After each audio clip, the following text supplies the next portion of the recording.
Olá, você! Eu sou a Paula. Seja bem-vindo ao canal Lendo com Amor. Vamos continuar o livro de Lori Gottlieb.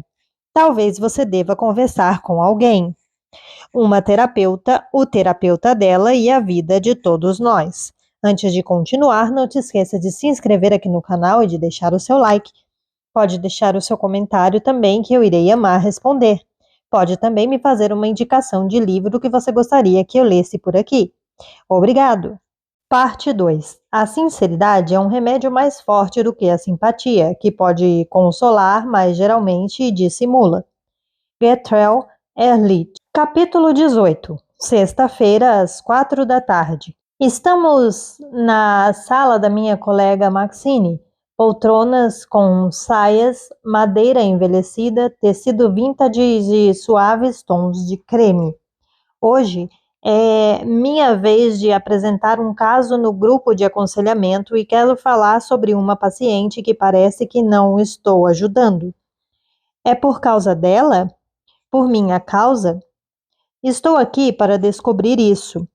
Becca tem 30 anos e me procurou há um ano por causa de uma dificuldade em sua vida social. Ela se saía bem no trabalho, mas se sentia magoada por ser excluída pelos colegas que nunca a convidaram para ir almoçar com eles ou tomar um drink. Enquanto isso, ela tinha namorado uma série de homens que no início pareciam empolgados, mas rompiam depois de 2 meses. O problema era ela? Eram eles? Tinha vindo à terapia para descobrir isso? Essa não é a primeira vez que menciono Rebeca em uma sexta-feira às 4 da tarde, quando nosso grupo semanal se encontra. Embora não seja uma exigência, os grupos de aconselhamento são uma constante na vida de muitos terapeutas. Trabalhando a sós, não temos o benefício da contribuição de outros, quer seja através de um elogio por um trabalho bem feito ou feedbacks de como fazer melhor. Aqui, analisamos não apenas os nossos pacientes, mas nós mesmos em relação a eles. Em nosso grupo, Andrea pode me dizer: aquele paciente lembra seu irmão. É por isso que você está reagindo assim. Posso ajudar Ian a lidar com seus sentimentos em relação a pacientes que começam as sessões narrando o seu horóscopo. Não suporto essa bobagem de merda, diz ele. O grupo de aconselhamento é um sistema imperfeito, mas valioso de checagem e comparações para assegurar que estamos mantendo a objetividade, concentrando-nos em temas importantes e não deixando de perceber coisas óbvias no tratamento. É preciso reconhecer que também há brincadeiras e provocações nessas tardes de sexta-feira, geralmente com comida e vinho. É o mesmo dilema. Digo ao grupo: Maxine, Andrea, Claire e Ian, nosso único homem. Todo mundo tem pontos cegos, acrescentou, mas o que é notável em Becca é que ela parece ter muito pouca curiosidade sobre si mesma. Os membros do grupo concordam. Muitas pessoas começam a terapia mais curiosas em relação a outras pessoas do que a si mesmas. Por que meu marido faz isso? Mas a cada conversa salpicamos sementes de curiosidade, porque a terapia não pode ajudar pessoas que não sejam curiosas sobre si mesmas. A certa altura, posso até dizer algo como: por que será que pareço ter mais curiosidade sobre você do que você em relação a si mesma? E vejo que o que o paciente faz com isso. A maioria começa a ficar curiosa com a minha pergunta, mas Becca não. Respiro fundo e continuo. Ela não está satisfeita com o que estou fazendo, não evoluiu, e em vez de procurar outra pessoa, vem toda semana, quase que para mostrar que está certa e eu errada. Maxine, que clinica há 30 anos, é a matriarca do grupo, gira o vinho em sua taça. Por que você continua atendendo-a? Reflito sobre isso enquanto corto um pedaço de queijo da tábua. Na verdade, todas as ideias que o grupo ofereceu nos últimos meses foram inúteis. Se, por exemplo, eu perguntava a Becca por que ela estava chorando, ela retrucava: é por isso que estou aqui. Se soubesse o que está acontecendo, não precisaria estar aqui. Quando eu falava sobre o que estava acontecendo entre nós no momento, sua decepção em relação a mim, sua sensação de não ser correspondida, sua percepção de eu não estar ajudando, ela saía pela tangente dizendo como aquele tipo de impasse só acontecia comigo e com mais ninguém. Quando eu tentava manter a conversa focada em nós, sentia-se acusada de alguma coisa ou criticada? Ela ficava brava. Quando eu tentava falar sobre isso, ela se fechava. Quando eu especulava se o seu recolhimento seria uma maneira de se esquivar do que eu tinha a dizer por medo de se machucar, ela repetia que eu estava equivocada. Se eu perguntava por que ela continuava me procurando, mesmo se sentindo tão incompreendida, ela dizia que eu estava abandonando e queria que ela fosse embora, exatamente como os seus namorados e seus colegas de trabalho. Quando eu tentava ajudá-la a refletir sobre o motivo de essas pessoas afastarem-se dela, dizia que os namorados tinham fobia a compromissos e seus colegas de trabalho eram snobs. Em geral, o que acontece entre terapeuta e paciente também acontece entre o paciente e as pessoas do mundo externo, e é no lugar protegido da sala de terapia que o paciente pode começar a entender o motivo. E, se a dança entre terapeuta e paciente não espalha, o que acontece nos relacionamentos externos do paciente é, na maioria das vezes, porque ele não possui nenhum relacionamento profundo, exatamente por esse motivo. É fácil ter relacionamentos leves num nível superficial. Parecia que Becca estava reencenando comigo e com todos os outros uma versão de seu relacionamento com seus pais, mas ela também não estava disposta a discutir isso. É claro que há momentos em que algo não vai bem entre o terapeuta e o paciente, quando a contratransferência do terapeuta atrapalha. Um sinal, ter sentimentos negativos em relação ao paciente. Becca realmente me irrita, digo ao grupo, mas é por me lembrar alguém do meu passado ou por ser genuinamente difícil de interagir com ela. Os terapeutas usam 3 fontes de informação quando trabalham com os pacientes: o que os pacientes dizem, o que fazem e como nos sentimos quando estamos sentados com eles. Às vezes, um paciente estará basicamente usando um cartaz pendurado no pescoço que diz: "Eu te faço lembrar sua mãe." Mas, como um supervisor insistiu conosco durante o treinamento, o que vocês sentem como receptores em um encontro com um paciente é real. Usem isso. Nossa experiência com essa pessoa é importante porque provavelmente estamos sentindo algo muito parecido com o que todos os participantes da vida desse paciente sentem. Sobre isso, me ajudou a sentir empatia por Becca, a ver como suas dificuldades são intensas. O falecido repórter Alex Chisholm acreditava que toda pessoa possui uma história épica que se situa em algum ponto do emaranhado do fardo e do desejo do sujeito. Mas eu não conseguia chegar lá com Becca. Sentia-me cada vez mais cansada em nossas sessões, não pelo esforço mental, mas por tédio. Tinha o cuidado de comer chocolate e fazer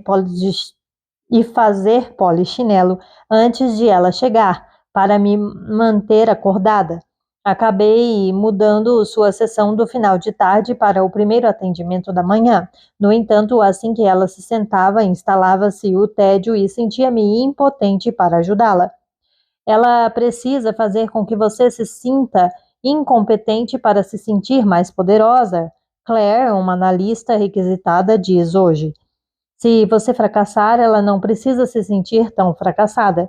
Talvez Claire esteja certa. Os pacientes mais difíceis não são aqueles como John, pessoas que estão mudando, mas não parecem perceber. Os pacientes mais difíceis são aqueles como Becca que continuam vindo, mas não mudam. Recentemente, Becca tinha começado um novo namoro com um sujeito chamado Wade e na semana passada ela me contou uma discussão que tiveram. Wade tinha reparado que Becca parecia reclamar um bocado sobre os amigos dela. Se você se sente tão mal com eles, por que continua amiga deles? Becca não conseguiu acreditar na reação de Wade. Ele não entendia que ela só estava desabafando, que ela queria conversar com ele a respeito e não ser silenciada?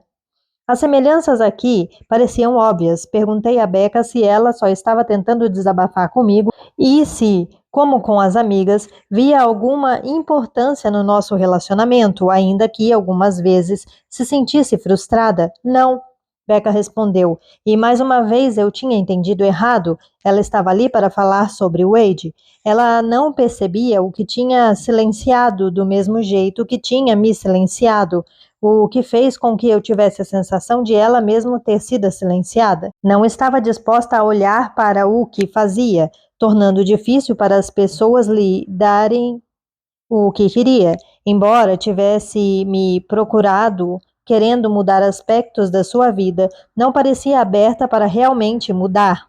E estava empacada em uma discussão histórica anterior à terapia. E exatamente como Becca tinha suas limitações, eu também tinha as minhas. Todo terapeuta que conheço depara-se com as suas. Maxine torna a pergunta: por que continuo atendendo Becca? Ela observa que já tentei de tudo e que sei, graças à minha formação, à minha experiência, tudo o que reuni a partir das discussões dos terapeutas no meu grupo de aconselhamento, e Becca não progride. Não quero que ela se sinta abandonada emocionalmente, digo. Ela já se sente abandonada emocionalmente, Maxine diz. Por todos em sua vida, inclusive você. Certo, respondo, mas tenho medo de, se encerrar a terapia com ela vá consolidar sua crença de que ninguém possa ajudá-la. Andrea ergue as sobrancelhas. O quê? Pergunto. Você não precisa provar sua competência para a Becca, ela diz. Sei disso. É com ela que estou preocupada. Ian tosse forte, depois finge engasgar. Todo o grupo estoura na risada. Ok, pode ser que vocês tenham razão. Coloco um pouco de queijo em uma bolacha salgada. É como uma outra paciente minha que está se relacionando com um sujeito que não a trata muito bem e ela não desiste porque, de alguma maneira, quer provar a ele que merece ser mais bem tratada. Ela jamais vai provar isso a ele, mas não vai deixar de tentar. Você precisa desistir da luta, Andrea diz. Nunca rompi com um paciente, digo. Os rompimentos são horrorosos, Claire diz, jogando algumas uvas na boca. Mas seríamos negligentes se não fizéssemos isso. Aham, coletivo enche a sala. Ian observa sacudindo a cabeça. Vocês todas vão querer me matar por isso. Ian é famoso no grupo por fazer generalizações sobre homens e mulheres, mas o negócio é o seguinte: as mulheres aguentam mais merda do que os homens. Se uma namorada não está tratando bem um sujeito, para ele é mais fácil ir embora.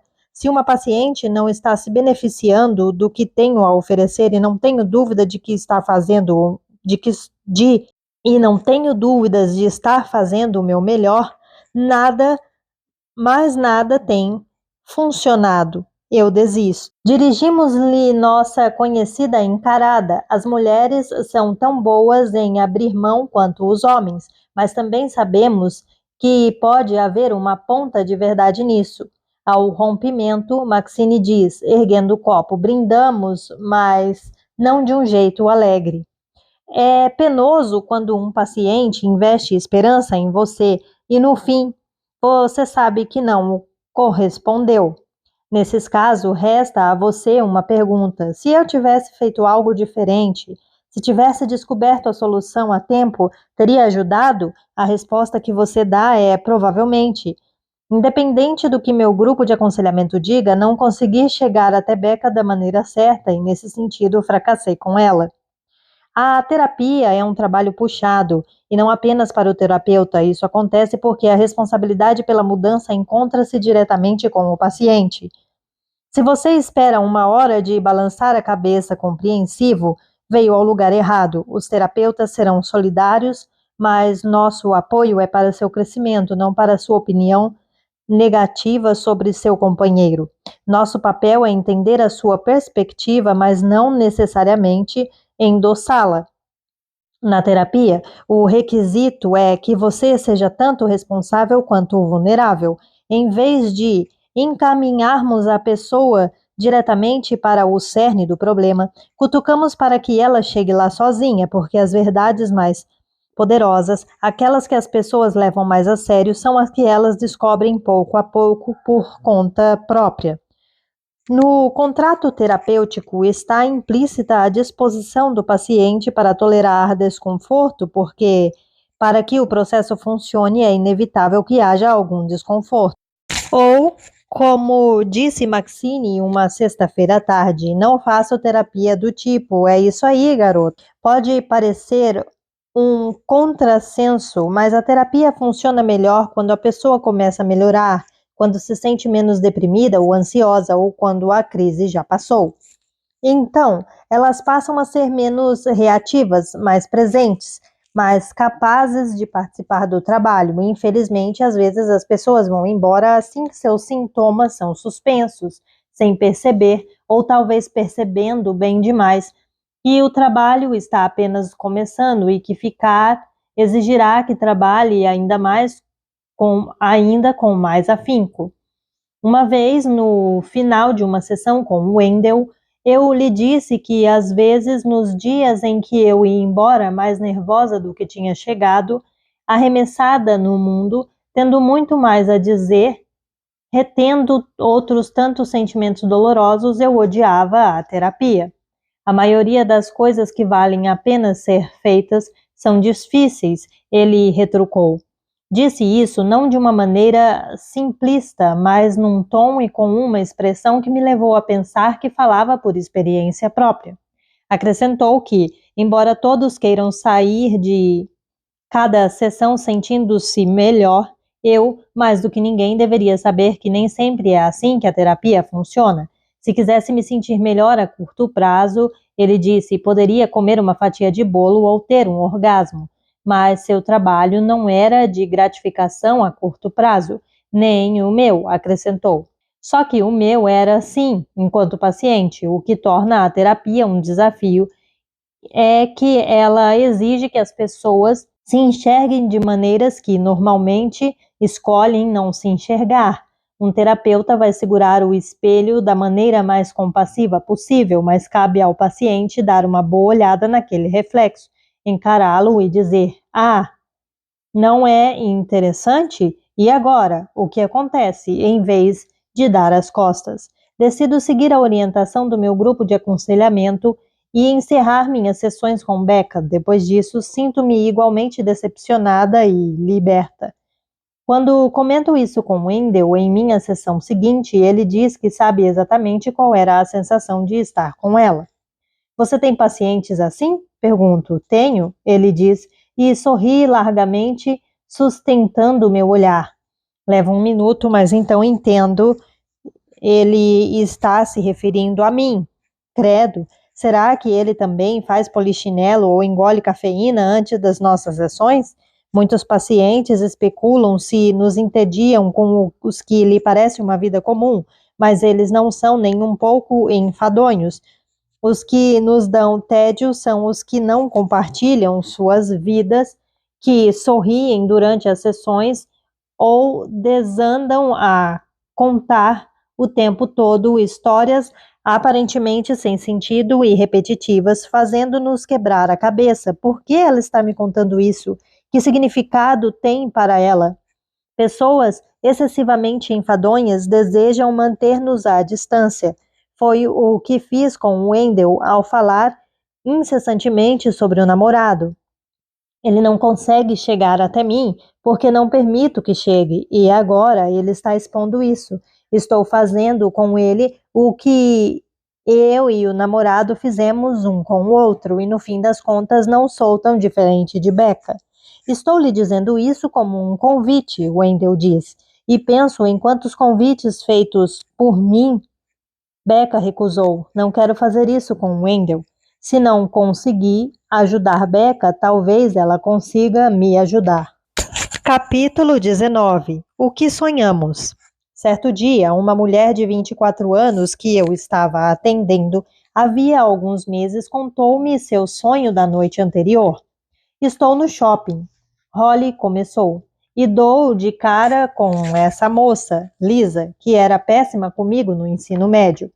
Ela não me provocava diretamente como algumas meninas faziam. apenas me ignorava completamente. Isso não seria um problema, só que quando eu a encarava fora da escola, ela fingia nem fazer ideia de quem eu era. Uma loucura, porque estivemos na mesma escola por 3 anos e assistimos a várias aulas juntas. Em todo caso, ela morava a um quarteirão de distância de mim. Então, eu dava de cara com ela muitas vezes, sabe como é, lá pelo bairro, e eu tinha que fingir que não tinha a visto, porque se dissesse oi e acenasse, ou mostrasse de alguma forma que a conhecia, ela franzia a testa e me olhava como se tentasse me situar sem conseguir. E então dizia numa voz falsamente doce: "Me desculpe, mas te conheço?" Ou, se eu tivesse sorte, isso é muito constrangedor. "Mas como é o seu nome mesmo?" A voz de Holly falseou por um segundo, depois ela continuou: "Então, no sonho, estou no shopping e Lisa está lá. Já não estou na escola e pareço diferente. Estou magra, perfeitamente vestida, cabelo seco, com escova. Percorro algumas roupas numa arara quando Lisa chega para dar uma olhada na mesma arara e começa a bater papo sobre as peças do jeito que você faria com uma estranha. No começo fico irritada, tipo, lá vamos nós de novo. Ela continua fingindo não me reconhecer, só que então percebo que agora é real, ela não me reconhece porque estou com uma aparência ótima. Holly mexeu-se no sofá, cobrindo-se com um cobertor. Conversamos no passado sobre como ela usa aquele cobertor para cobrir seu corpo, escondendo seu tamanho. Então, faço-me de inocente e começamos a conversar sobre as roupas e onde trabalhamos, e enquanto falo, vejo esse olhar de reconhecimento surgir no seu rosto.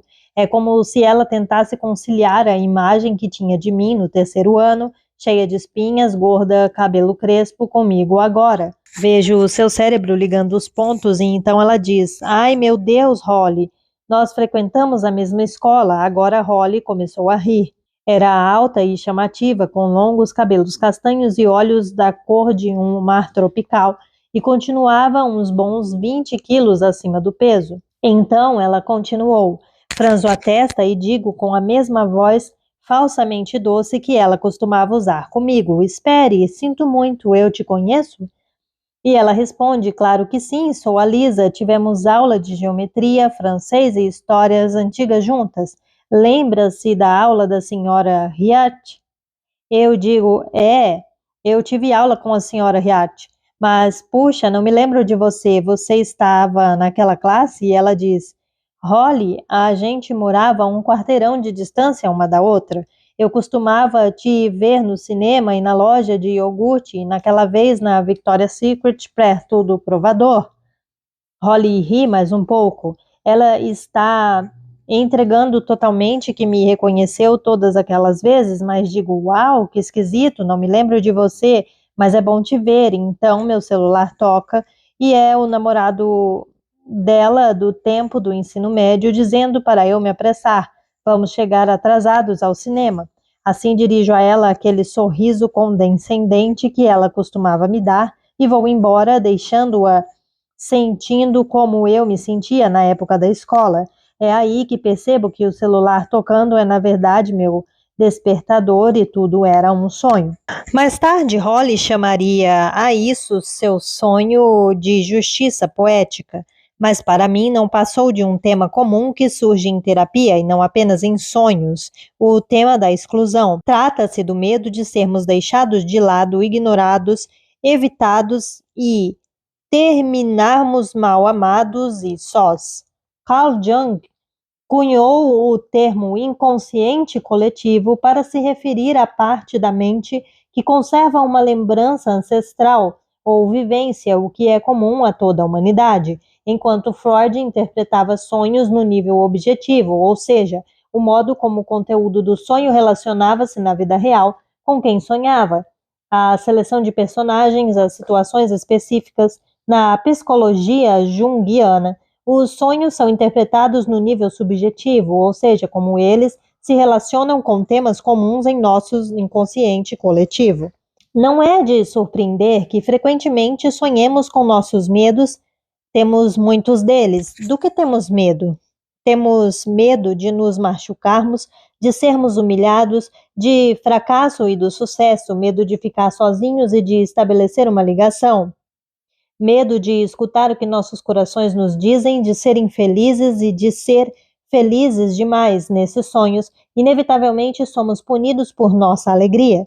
Medo de não ter a aprovação de nossos pais e de nos aceitar como realmente somos. Medo de uma saúde ruim e de uma boa sorte. Medo da nossa inveja e de possuir em excesso.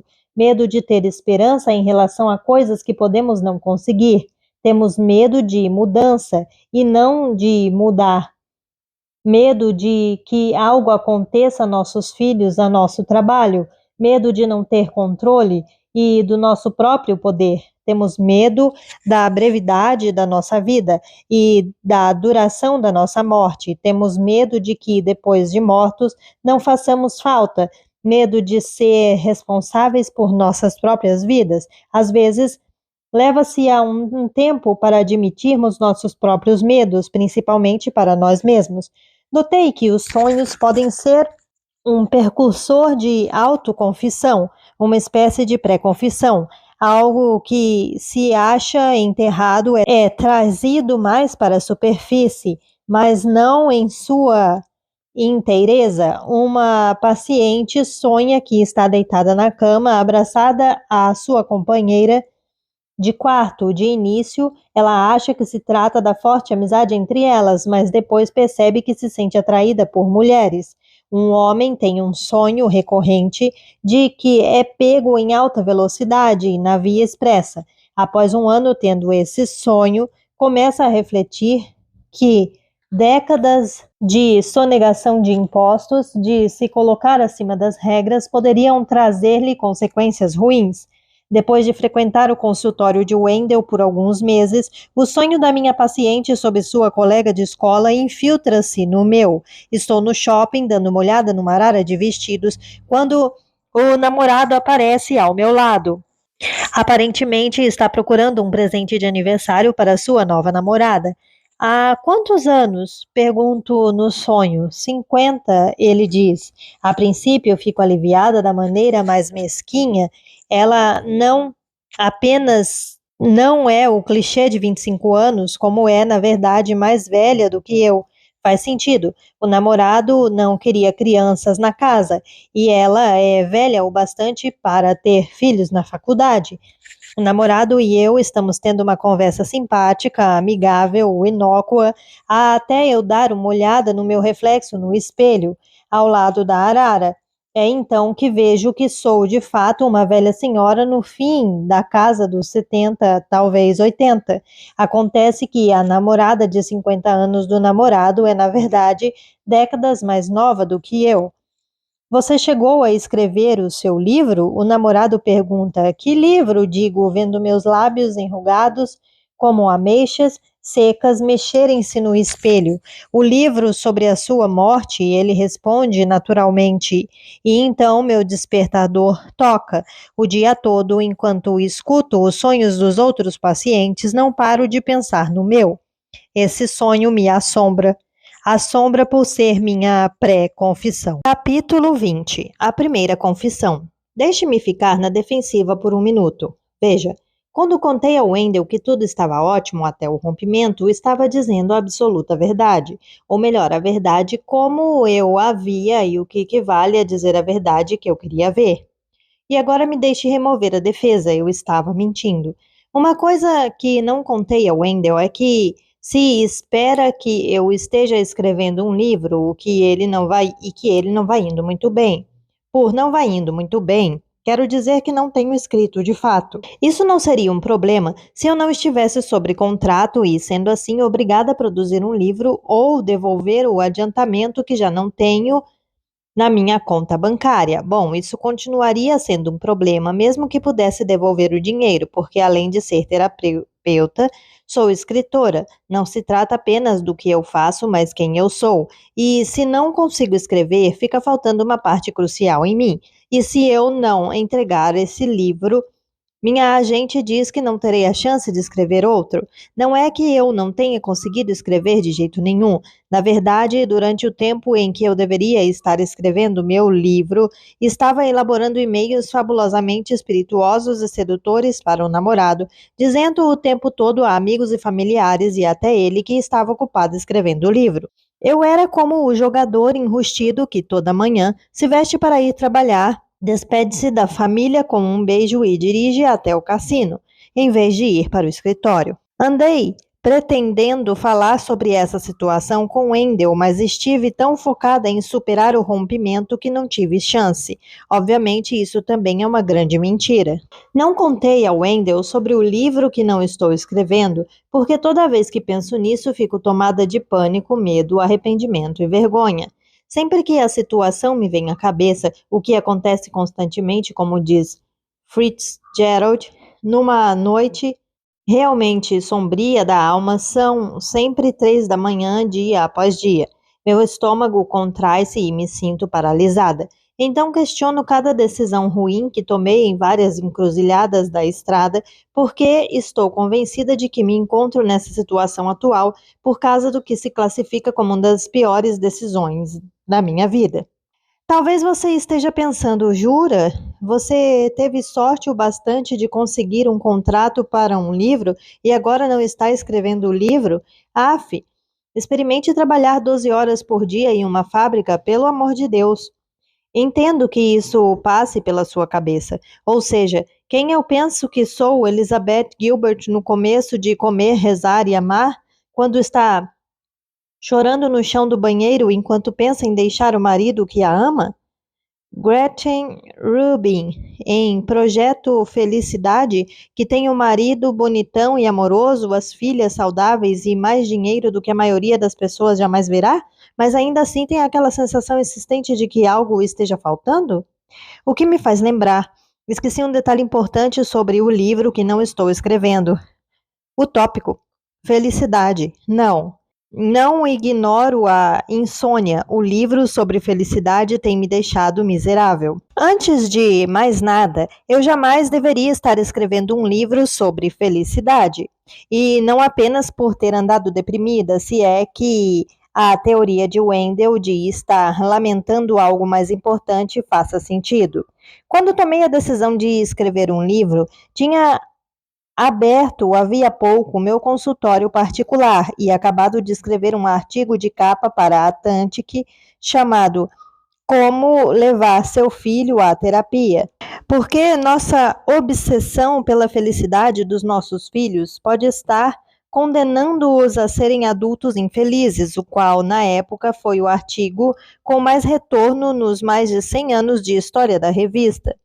Falei sobre ele em rede nacional de televisão e rádio. A mídia ao redor do mundo procurou-me para entrevistas e, da noite para o dia, passei a ser especialista em parentalidade. Logo em seguida, os editores queriam a versão em um livro de como levar seu filho à terapia. Quando digo queriam, quero dizer que eles me propuseram, não sei de que outro jeito dizer isso, uma soma estonteante de dinheiro. Era o tipo de quantia com a qual uma mãe sonharia, como eu só podia sonhar, o tipo de quantia que proporcionaria à nossa família, de um único provedor, um respiro financeiro por um bom tempo. Um livro como esse teria levado a palestras às quais gosto de ministrar, em escolas pelos pais e a um fluxo regular de pacientes, o que teria ajudado, já que eu estava começando.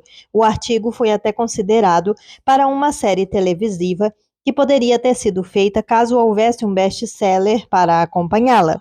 Mas quando tive a oportunidade de escrever a versão em livro de como levar seu filho à terapia, um livro que poderia potencialmente mudar todo o cenário do meu futuro financeiro e profissional, eu disse com uma surpreendente falta de previsibilidade: muito obrigada, é muita gentileza, mas prefiro não aceitar.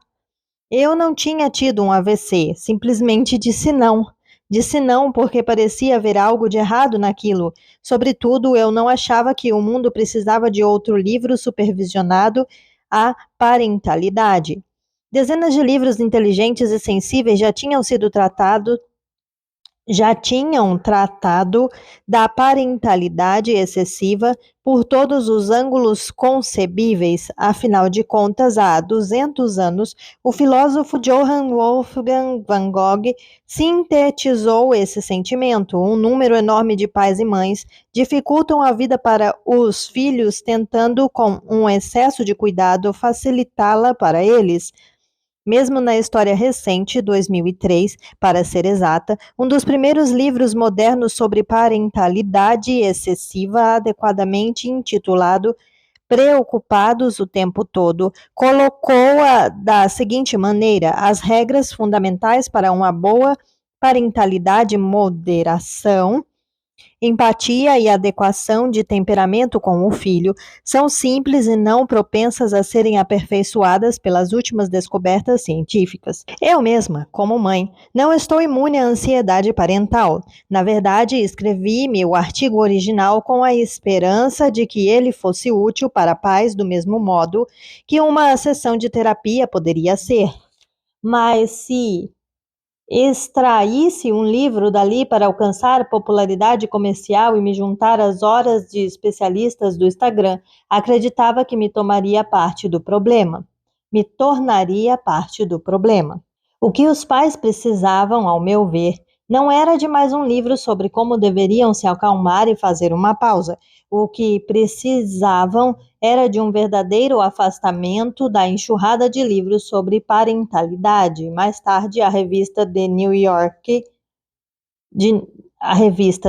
Yorker apresentou uma peça de humor sobre proliferação de informações sobre parentalidade, dizendo que, a essa altura, outro livro seria simplesmente cruel.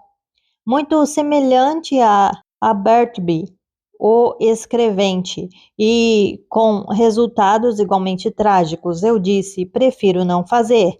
Depois, passei vários anos seguintes observando mais e mais livros sobre parentalidade excessiva chegarem ao mercado e me castigando com uma carga circular de perguntas autotorturantes. Teria sido eu, uma adulta responsável, rejeitando aquela quantia de dinheiro?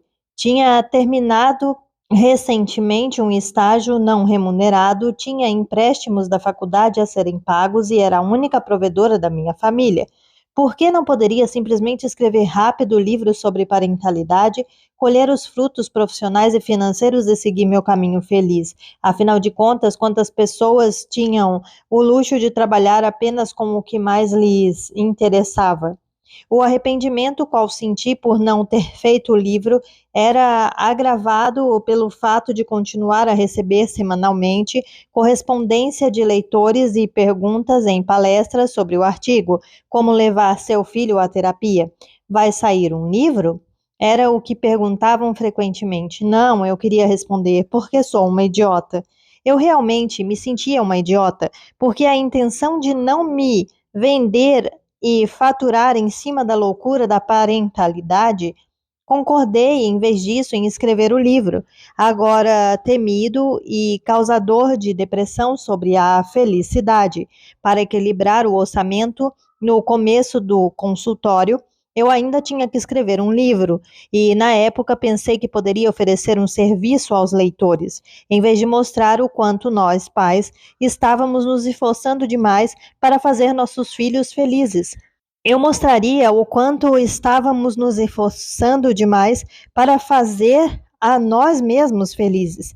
A ideia parecia mais próxima do meu coração. Mas sempre que eu me sentava para escrever, sentia-me tão desconectada do assunto quanto da supervisão parental. A pesquisa não poderia refletir as sutilezas que eu estava vendo na sala de terapia. Alguns cientistas tinham chegado a apresentar uma complexa equação matemática para predizer a felicidade, baseada na premissa de que a felicidade deriva não do quanto as coisas transcorrem bem, mas se elas vão melhor do que o esperado. Tudo reduzindo-se à felicidade equivale à realidade menos às expectativas. Aparentemente, é possível fazer as pessoas felizes dando-lhes más notícias e depois desdizendo-as, o que pessoalmente só me deixaria furiosa. Ainda assim, eu sabia que poderia reunir alguns estudos interessantes, mas senti que estaria ficando apenas na superfície de alguma outra coisa que queria dizer, mas não conseguia determinar. E na minha nova carreira, de maneira geral, na minha vida, ficar na superfície já não parecia satisfatório. É impossível passar por uma formação psicoterapêutica e não sair mudando de alguma maneira, não passar a se orientar mesmo sem notar para o cerne. Disse comigo mesma que não tinha importância, simplesmente escreva o livro e fique livre disso. Eu já tinha estragado as coisas com o livro sobre parentalidade, não poderia estragar também o livro sobre felicidade, e, no entanto, dia após dia, não conseguia me levar a escrevê-lo, exatamente como não conseguia me levar a escrever o livro sobre parentalidade, como tinha de novo chegado a esse ponto. Na faculdade, costumávamos assistir a sessões de terapia através de espelhos falsos e, às vezes, quando eu me sentava para escrever o livro sobre felicidade, pensava sobre um paciente de 35 anos que tinha observado.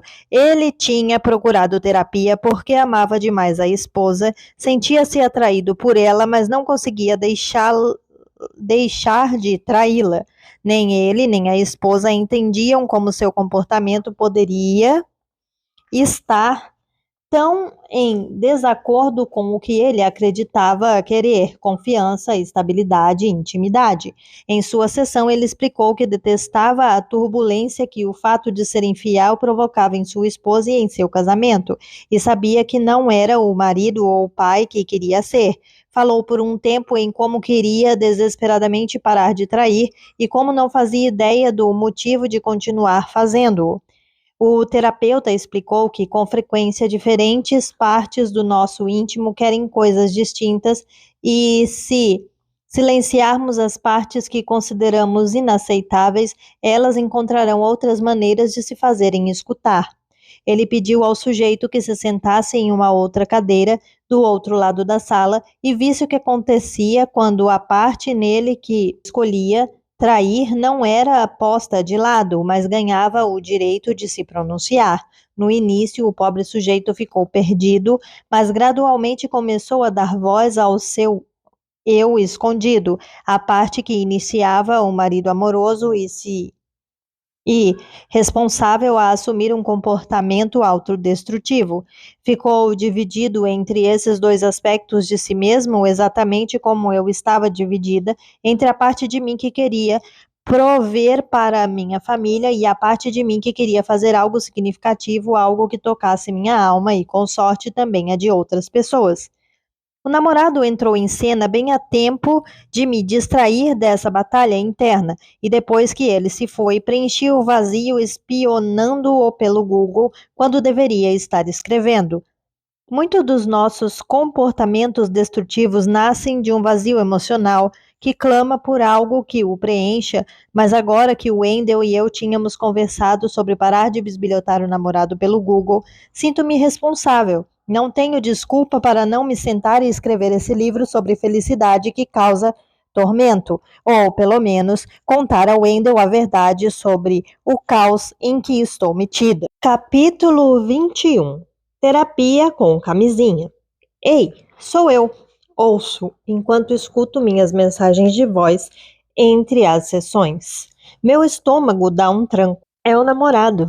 Apesar de fazer 3 meses desde a última vez que conversamos, na mesma hora, sua voz me leva de volta no tempo. Como escutar uma música do passado. Mas, conforme a mensagem prossegue, percebo que não é o namorado, porque o namorado não ligaria no número do meu consultório, e B, o namorado não trabalha num programa de TV. Esse eu é John. Estranhamente, o namorado e John têm vozes parecidas, graves e baixas. E não é a primeira vez que um paciente liga para o meu consultório sem deixar nome. Ele faz isso como se fosse meu único paciente ou o único eu na minha vida. Até pacientes suicidas deixam seus nomes. Nunca recebi um "Ei, sou eu. Você me disse para ligar se eu estivesse com vontade de me matar." John diz na mensagem que não vai poder vir à sessão hoje porque está preso no estúdio, então vai ter que ser por Skype mesmo. Ele me dá seu identificador do Skype, depois diz: Falo com você às 3 horas. Noto que ele não pergunta se podemos falar por Skype, nem se faz sucessões por Skype. Para começo de conversa, simplesmente presume que ela acontecerá porque é assim que o mundo funciona para ele, e embora eu use o Skype com pacientes sob certas circunstâncias, acho que com John é uma má ideia. Grande parte do que estou fazendo para ajudá-lo depende da nossa interação na sala. Diga o que quiser sobre as maravilhas da tecnologia, mas tela a tela é, como disse um colega uma vez, igual fazer terapia usando camisinha. Não se trata apenas das palavras que as pessoas dizem, ou mesmo dos sinais corporais que os terapeutas percebem na pessoa. O pé balançando, o sutil repuxar do rosto, o tremor do lábio inferior, os olhos estreitando-se de raiva. Além de escutar e ver, existe algo menos tangível, mas igualmente importante: a energia na sala, o estar juntos. Você perde aquela dimensão indescritível quando não está compartilhando o mesmo espaço físico. Também existe a questão das panes. Certa vez, eu estava em uma sessão por Skype com uma paciente que estava temporariamente na Ásia e justo quando ela começou a chorar histericamente, o som saiu do ar. Eu só via sua boca se mexendo, mas ela não sabia que eu não conseguia escutar o que dizia. Antes que eu pudesse esclarecer isso, a conexão caiu por completo. Foram precisos 10 minutos para reiniciar o Skype, e a essa altura, não apenas o momento tinha passado, como também nosso tempo havia se esgotado. Mando um rápido e-mail a John, propondo que remarquemos, mas ele digita uma mensagem de volta que parece um telegrama dos tempos modernos. Não posso esperar, urgente, por favor. Fico surpresa com o por favor e ainda mais com o seu relacionamento de precisar de ajuda urgente e de precisar de mim, em vez de me tratar como dispensável. Então digo, ok, a gente se fala por Skype às 3 horas. Deduzo que algo esteja acontecendo. Às 3 horas, abro o Skype e clico em chamada de vídeo, esperando encontrar John sentado a uma mesa num escritório. Em vez disso, a ligação é iniciada e surge na tela o interior de uma casa conhecida. É conhecida para mim porque é um dos principais cenários de uma série de TV que o namorado e eu costumávamos maratonar. No meu sofá, com os braços e as pernas entrelaçados, aqui os câmeras e o pessoal da luz não estão se movendo pelo local e estou olhando para o interior de um quarto que já vi 1 milhão de vezes. O rosto de John aparece. Espere um segundo. É como ele me cumprimenta. E então seu rosto desaparece. E estou olhando para seus pés. Hoje ele está usando um tênis xadrez na última moda e parece estar andando para algum lugar enquanto me carrega com ele. Presumivelmente está buscando privacidade. Justamente com seus tênis, vejo no chão fios elétricos grossos e escuto um alvoroço ao fundo. Então o rosto de John reaparece. Tudo bem? Ele diz, estou pronto. Agora, há uma parede atrás dele e ele começa a cochichar rapidamente. É a Margot e seu terapeuta idiota. Não sei como essa pessoa tem uma licença, mas ele está piorando as coisas, não melhorando. Ela deveria estar recebendo ajuda para a depressão, mas em vez disso está ficando mais nervosa comigo.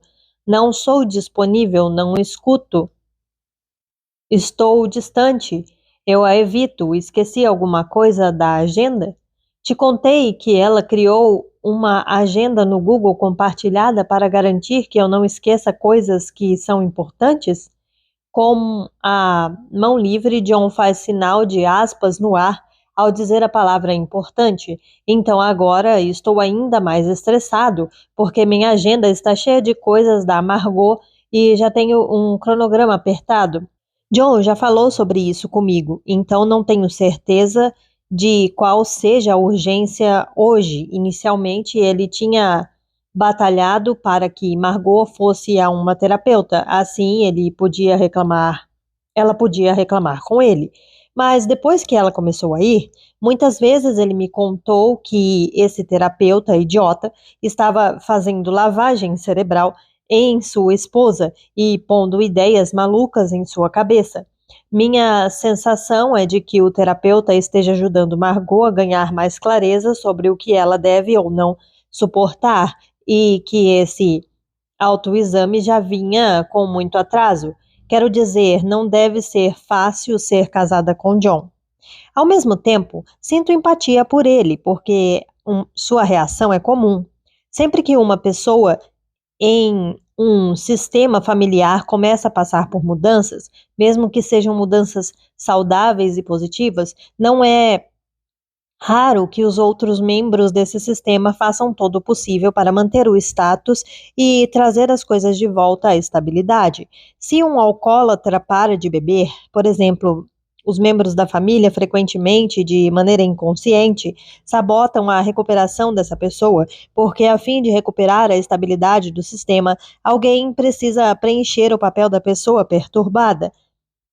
E quem é que quer esse papel? Às vezes, as pessoas até chegam a resistir a mudanças positivas em amigos. Por que você vai tanto à academia? Por que não pode ficar fora até tarde? Você não precisa dormir mais? Por que está batalhando tanto por aquela promoção? Você perdeu a graça. Se a esposa de John ficar menos deprimida, como é que ele pode manter o seu papel como o saudável do casal? Se ela tentar se aproximar de uma maneira mais saudável, como ele pode preservar a distância confortável, manejada tão magistralmente todos esses anos? Não me surpreende que John esteja tendo uma reação negativa à terapia de Margot. O terapeuta dela parece estar fazendo um bom trabalho. Então, John continua. Na noite passada, Margot me chamou para ir para a cama e eu disse que estaria lá em um minuto. Tinha que responder a alguns e-mails. Normalmente, depois de uns 2 minutos, ela já estaria me pressionando. Por que você não vem para a cama? Por que está sempre trabalhando? Mas na noite passada ela não fez nada disso. E fiquei perplexo, Jesus amado. Acho que alguma coisa está finalmente funcionando na terapia dela, porque ela está percebendo que ficar me atormentando para ir para a cama não vai fazer com que eu vá mais rápido. Então, termino meus e-mails, mas quando chego ao quarto, Margot está dormindo. Seja como for, hoje de manhã, quando acordamos, ela disse: Estou feliz que você tenha conseguido fazer seu trabalho, mas sinto sua falta. Sinto muito a sua falta. Só quero que você saiba que sinto sua falta. John vira para a esquerda e agora escuto o que ele escuta. Uma conversa que acontece próximo a dele sobre iluminação e sem que ele diga uma palavra. Estou novamente olhando para seus tênis enquanto ele caminha. Quando vejo seu rosto surgir dessa vez, a parede atrás dele sumiu e agora a estrela da produção está num segundo plano distante, no canto superior direito da minha tela, rindo com seu inimigo na série, juntamente com o par romântico que ele maltratava verbalmente no programa. Tenho certeza de que John é quem escreve esse personagem. Adoro esses atores, então agora estou prestando atenção nos três pela minha tela, como se eu fosse uma daquelas pessoas por detrás das cordas nos Emmys, tentando conseguir dar uma olhada em uma celebridade. Só que esse não é o tapete vermelho, e vejo-os darem goles em garrafas d'água, enquanto batem papo no intervalo de cenas. Os paparazzis matariam por essa visão. Penso que é preciso uma enorme força de vontade para focar apenas em John. De qualquer modo, ele cochicha. Eu sabia que era bom demais para ser verdade. Pensei que ela estivesse sendo compreensiva ontem à noite, mas é claro que a reclamação recomeçou logo de manhã. Então eu disse: Você sente a minha falta? Que tipo de sentimento de culpa é esse? Quer dizer, estou bem aqui, estou aqui todas as noites, sou 100% fiel, nunca traí, nem nunca vou trair. Proporciono uma vida boa, sou um pai presente, até cuido do cachorro, porque Margot diz que detesta caminhar por aí com saquinhos plásticos de cocô, e quando não estou lá, estou trabalhando. Não é como se eu estivesse curtindo a praia o dia todo. Então, digo para ela que posso largar meu trabalho e ela pode sentir menos a minha falta. Porque vou ficar coçando o saco em casa, eu posso manter meu trabalho e teremos um teto sobre a cabeça. Ele grita, só um minuto, para alguém que não consigo ver e continua. E sabe o que ela fez quando eu disse isso? Ela disse, bem, olá, Oprah. Aqui ele faz uma imitação perfeita de Oprah. Sei que você dá duro e repito isso, mas também sinto sua falta até quando você está aqui. Tento falar, mas John vai em frente. Nunca o vi tão agitado. Então, por um segundo fico aliviado, porque normalmente ela gritaria a essa altura, mas aí percebo o que acontece. Isso não parece nem um pouco com a Margot. Ela está tramando alguma coisa e, como era de se esperar, ela diz: preciso muito que você escute isso, e eu digo: estou escutando, ok? Não sou surdo. Vou tentar vir para a cama mais cedo, mas primeiro tenho que terminar meu trabalho. Mas aí ela fica com aquela expressão triste no rosto, como se fosse chorar, e isso me mata, porque não quero deixar ela triste. A última coisa que quero é decepcioná-la, mas antes que eu possa dizer qualquer coisa, ela diz: preciso que você escute o quanto sinto sua falta, porque se você não escutar, não sei quanto tempo posso continuar dizendo isso a você. Então eu digo: estamos ameaçando um ao outro agora? E ela diz: não é uma ameaça, é a verdade. Os olhos de John ficam do tamanho de um pires e sua mão livre projeta-se no ar com a palma para cima, como se dissesse: dá para acreditar nessa merda? Eu não acho que ela, de fato, faria isso, ele continua, mas fiquei chocado porque nenhum de nós tinha ameaçado ir embora antes. Quando a gente se casou, sempre dissemos que não importava o quanto ficássemos bravos, nunca ameaçaríamos nos separar. E em 12 anos nunca fizemos isso. Ela olha para a direita, tudo bem? Tommy, deixe-me dar uma olhada. John para de falar e, de repente, volta a olhar para os seus tênis. Quando ele termina com Tommy, começa a caminhar para algum lugar. Um minuto depois, seu rosto aparece e está na frente de outra parede. John, digo, vamos dar um passo atrás. Em primeiro lugar, sei que você está nervoso com o que Margot disse. O que Margot disse? Nem foi ela, foi seu terapeuta idiota agindo como seu ventríloco. Ela ama aquele cara, fala dele o tempo todo como se ele fosse a merda do seu guru. Provavelmente ele serve alguma poção hipnótica na sala de espera e por toda a cidade as mulheres estão se divorciando dos maridos por terem entrado na onda desse cara. Dei uma olhada na ficha dele só para ver quais são suas credenciais e com certeza algum comitê de terapeutas imbecil concedeu-lhe a licença. O Wendell Bronson, um porra de um PhD? Espere, o Wendell Bronson?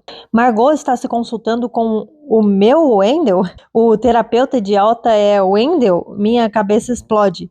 Pergunto-me em que lugar do sofá Margot escolhe se sentar em seu primeiro dia. Pergunto-me se o Wendell joga para ela caixas de lenço de papel ou se ela se senta próximo bastante para alcançá-las sozinha. Pergunto-me se já nos cruzamos na entrada ou na saída, a linda mulher chorosa na sala de espera. Pergunto-me se alguma vez ela mencionou meu nome em sua própria terapia. John tem uma terapeuta horrorosa, Lori Gottlieb, que disse, mas aí eu me lembro que John está escondendo sua terapia de Margot. Sou a puta que ele paga em dinheiro. E nesse momento estou tremendamente agraciada por essa circunstância. Não sei como lidar com essa informação, então faço o que os terapeutas aprendem a fazer quando estamos tendo uma reação complicada a alguma coisa e precisamos de mais tempo para entendê-la. Não faço nada, por um momento. Mais tarde, vou me aconselhar quanto a isso. Vamos focar na Margot por um segundo, digo, tanto para mim mesma quanto para John. Acho doce o que ela disse. Ela deve te amar de verdade. Hã? Ela está ameaçando ir embora. Bom, Vamos olhar para isso de um outro jeito. Digo, já conversamos sobre a diferença que existe entre uma crítica e uma reclamação, que a primeira contém julgamentos, enquanto a outra contém um pedido. Mas uma reclamação também pode ser um elogio não verbalizado. Sei que o que Margot diz frequentemente parece uma série de reclamações. E mas são reclamações ternas porque dentro de cada uma ela está lhe fazendo um elogio. A demonstração não é ideal, mas ela está dizendo que te ama, quer mais de você, sente sua falta, está pedindo para você chegar mais perto. E agora ela está dizendo que a experiência de querer estar com você e não ter a recíproca é tão dolorosa que ela pode não tolerá-la por te amar demais. Espero para que ele absorva essa última parte. Isso é um belo elogio. Estou sempre trabalhando com John na identificação do seu sentimento imediato, porque os sentimentos levam a comportamentos.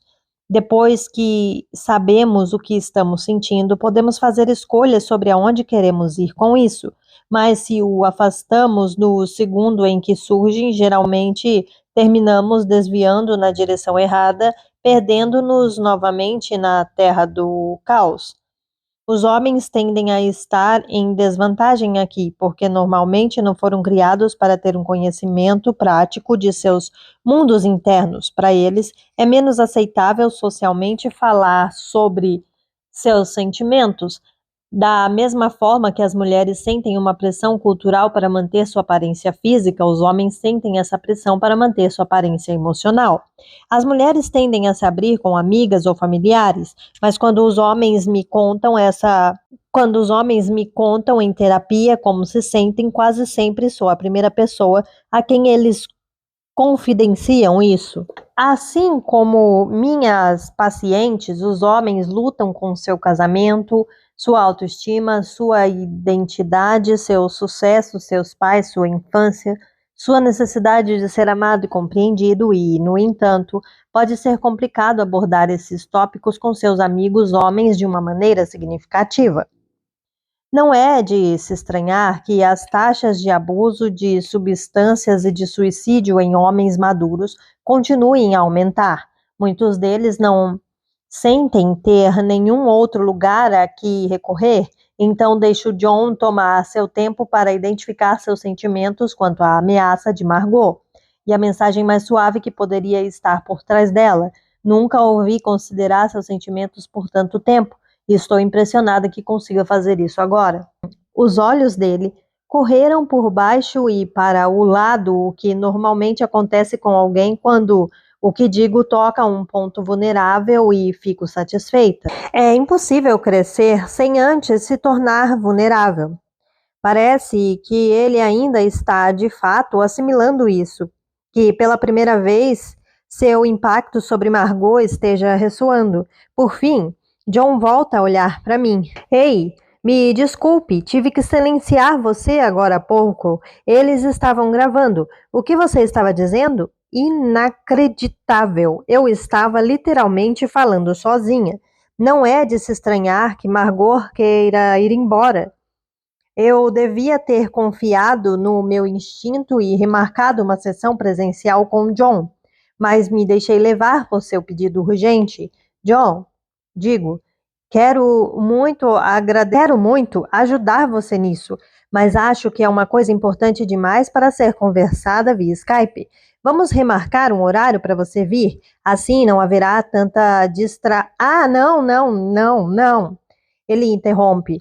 Isso não pode esperar, só tive que dar o contexto antes para você poder conversar com ele, com o terapeuta idiota. É óbvio que ele só está escutando um lado da história e não um lado muito preciso nesse assunto, mas você me conhece, pode testemunhar a meu favor, pode dar a esse cara alguma perspectiva antes que Margot piore de vez. Reviso esse cenário na minha cabeça. John quer que eu ligue para meu próprio terapeuta para discutir o motivo pelo qual meu paciente não está feliz com a terapia que meu terapeuta está fazendo com a esposa dele? Hã? Não. Mas se Wendell não fosse meu terapeuta, eu não faria essa ligação. Às vezes, ligo para outro terapeuta para discutir um paciente se, digamos, estou cuidando de um casal e um colega está atendendo um membro desse casal e existe um motivo imperioso para que a troca de informações, alguém está com tendências suicidas ou potencialmente violento, ou estamos trabalhando algo em um cenário que seja útil ser reforçado em outro, ou queremos ter uma perspectiva mais ampla. Mas nessas raras ocasiões, as partes terão assinado uma autorização para isso. Sendo Wendell ou não Wendell, não posso ligar para o terapeuta da esposa do meu paciente sem uma razão clinicamente relevante e sem que os dois pacientes tenham assinado um consentimento. Deixe-me fazer uma pergunta, digo a John. O quê? Você sente falta de Margot? Se eu sinto falta dela? Você não vai telefonar para o terapeuta dela, vai? Não vou. E você não vai me dizer como realmente se sente em relação a ela, vai? Tenho a sensação de que existe um monte de amor escondido em John e Margot, porque sei de uma coisa, o amor frequentemente pode se parecer com muitas coisas que não parecem amor. John sorri quando vejo alguém, que deduzo ser novamente Tommy surgir na tela segurando um roteiro. Sou virada para o chão com tal rapidez que fico zonza, como se tivesse em uma montanha russa que acabou de dar uma despencada rápida, contemplando os tênis de John. Escuto certo vai e vem sobre se o personagem meu preferido deve ser um completo babaca nessa cena ou talvez ter alguma noção de que esteja sendo um babaca. Curiosamente, John escolhe a noção e então Tommy lhe agradece e sai. Para o meu divertimento, John parece totalmente agradável, desculpando-se com Tommy por sua ausência e explicando que está ocupado, apagando um incêndio com a emissora. Eu sou a emissora. Vai ver que, afinal de contas, ele é educado com seus colegas. Ou talvez não. Ele espera até que Tommy saia, depois me ergue para o nível do rosto novamente e gesticula com a boca idiota, revirando os olhos na direção de Tommy. Simplesmente não entendo como o terapeuta dela, que é um cara, não consegue enxergar os dois lados disso. Ele continua. Até você pode ver os dois lados. Até eu? Sorrio. Isso que você acabou de dizer foi um elogio a mim? Sem querer ofender, só quis dizer, você sabe. Sei mesmo, mas quero que ele diga. À sua própria maneira, ele está criando um vínculo comigo e quero que permaneça um pouco mais em seu mundo emocional. Mas John volta para a sua invicta sobre Margot está jogando areia nos olhos do terapeuta e que o Wendell é um charlatão porque suas sessões duram apenas 45 minutos, não os costumeiros 50. Aliás, isso também me incomoda. Ocorre-me que John está falando sobre Wendell de maneira que um marido poderia falar sobre um homem por quem sua mulher sente atração. Acho que ele sente ciúmes e se sente deixado de lado do que quer que aconteça naquela sala entre Margot e Wendell. Também estou com ciúmes. Será que Wendell ri das brincadeiras de Margot? Será que gosta mais dela? Quero trazer John de volta ao momento em que quase se conectou comigo. Fico satisfeita que você se sinta compreendido por mim, digo.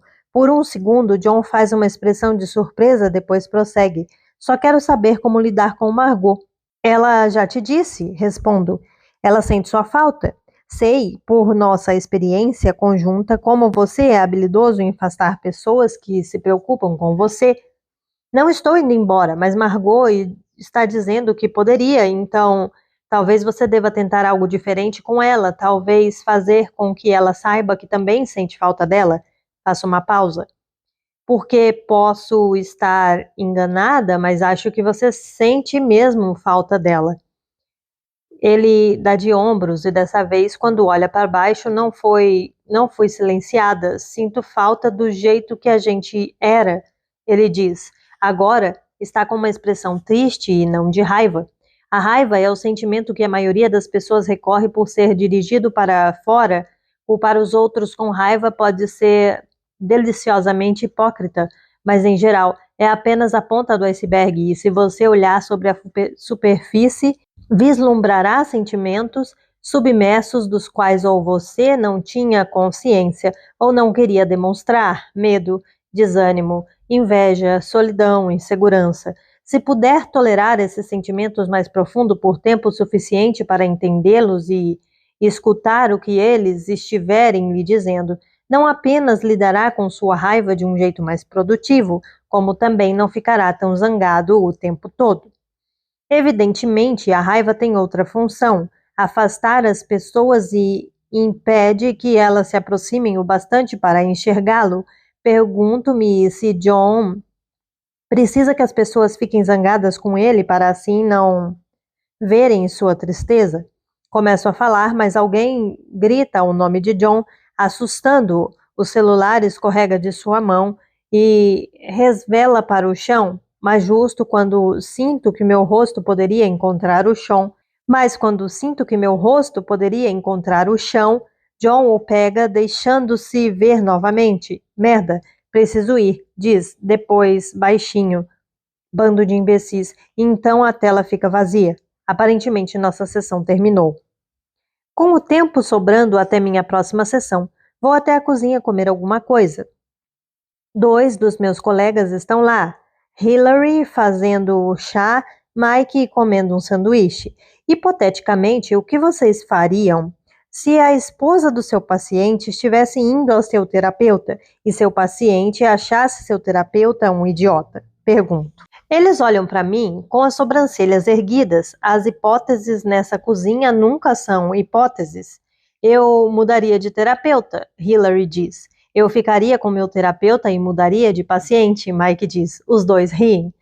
Não, falando sério, digo, o que vocês fariam? E ainda piora, ele quer que eu converse com meu terapeuta sobre sua esposa e ainda não sabe que ele está fazendo terapia, então agora está fora de questão, mas e se a certa altura ele contar a ela e então quiser que eu consulte meu terapeuta sobre sua esposa e ela consentir? Tenho que revelar que ele é meu terapeuta? Com certeza, Hillary diz. Não necessariamente, Mike diz ao mesmo tempo. Exatamente, digo, não está claro. E sabem por que não está claro? Porque esse tipo de coisa jamais acontece. Quando foi que aconteceu alguma coisa do tipo? Hillary me serve um pouco de chá. Uma vez, 2 pessoas me procuraram individualmente para fazer terapia. Logo depois que se separarem, Mike diz, eles tinham sobrenomes diferentes e deram endereços diferentes por causa da separação, então eu não sabia que eram casados até a segunda sessão com cada um, quando percebi que estava escutando as mesmas histórias de lados diferentes. O amigo dos dois, que era um paciente antigo deu meu nome a ambos, tive que abrir mão deles. Digo, mas aqui não são 2 pacientes com um conflito de interesses. Meu terapeuta está envolvido nisso. Quais são as possibilidades disso? Reparo que Hillary desvia o olhar. O quê? Pergunto. Nada. Mike olha para ela. Ela cora. Desembucha, ele diz. Hillary suspira. Ok. Cerca de 20 anos atrás, quando estava começando, atendia um rapaz por causa de depressão. Sentia que estávamos fazendo progresso, mas então a terapia pareceu empacar. Pensei que ele não estivesse pronto para seguir adiante, mas de fato eu só não tinha experiência suficiente e era verde demais para saber a diferença. Seja como for, ele foi embora e cerca de 1 ano depois dei com ele na minha terapeuta. Mike sorri. Seu paciente te trocou por sua própria terapeuta? Hillary concorda com o gesto de cabeça. O mais curioso é que, na terapia, eu contava como estava emperrada com esse paciente e o quanto me senti desanimada quando ele foi embora. Tenho certeza de que, mais tarde, ele contou à minha terapeuta sobre sua antiga terapeuta incompetente e, a certa altura, citou meu nome. Ela com certeza ligou os pontos. Penso nisso em relação à situação com Wendell. Mas sua terapeuta nunca disse nada? Nunca, Hillary diz. Então, um dia, toquei no assunto, mas é claro que ela não pode dizer que atendi esse sujeito, então, mantivemos a conversa focada em como lido com as inseguranças de ser uma terapeuta iniciante. Por favor, meus sentimentos? Seja como for, eu estava louca para saber como estava indo a terapia deles e o que ela fazia de diferente com ele que funcionava melhor. Você nunca saberá. Digo. Hilary sacode a cabeça. Nunca saberei. Nós somos como cofres, Mike diz. Não dá para quebrar a gente. Hilary vira-se para mim. Então, você vai contar para seu terapeuta? Devo? Ambos dão de ombros. Mike olha para o relógio. Joga seu lixo na lata. Hilary e eu damos um último gole no chá. Está na hora da nossa próxima sessão. Uma a uma, as luzes verdes do painel superior da cozinha acendem-se e saímos para buscar nossos pacientes na sala de espera.